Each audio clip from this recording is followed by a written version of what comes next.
I wish to ask the Minister of Health and Social Care what the result is of the consultation undertaken by his department on the National Health and Care Service General Scheme 2017, which closed on the 12th of September 2017.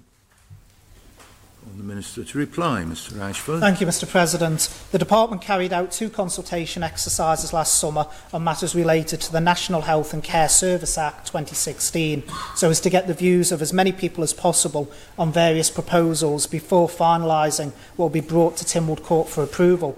The consultations were on the General Scheme and the Charter, respectively. The report that has been prepared summarising the responses to both of the public consultations will be published imminently.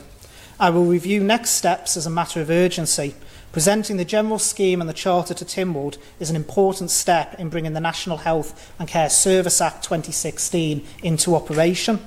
I am sure honourable members will appreciate, until I have had the opportunity to consider all of the potential options, I cannot commit to a specific date here and now by which any revised proposals will be brought to Tynwald.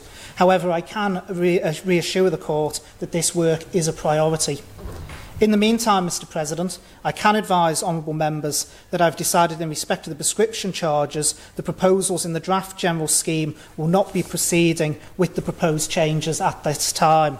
The Department will be reviewing the best way forward in relation to this and will be looking to develop new proposals.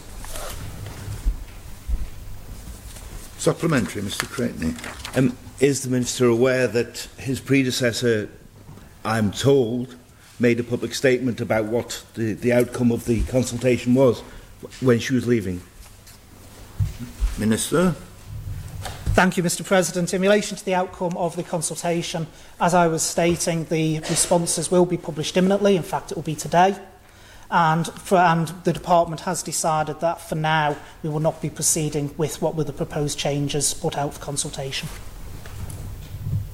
Honourable Member for Douglas South. Ms Beecroft. Thank you, Mr President.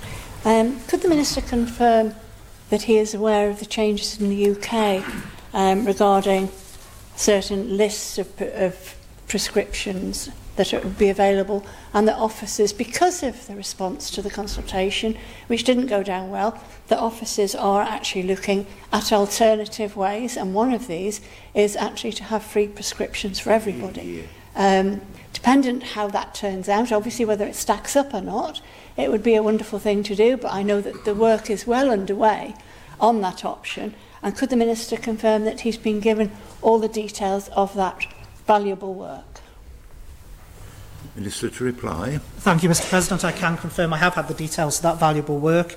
As I said in my original answer, the situation does need to be reviewed. In relation to free prescriptions, as the Honourable Member for Douglas South has referred to, that could be a potential option, but there is a huge cost to go with that. In fact, the cost is £800,000, Mr President, if you take into account that currently prescriptions raise £680,000, and there is also £120,000 from the prepaid certificates. So what is very, very important is that we don't make any rush decisions. That is why I said we undertake a review, because, as I said when I was appointed, I want to make sure that any decisions we do have actually tie in with the overall health strategy and are done in a joined-up way.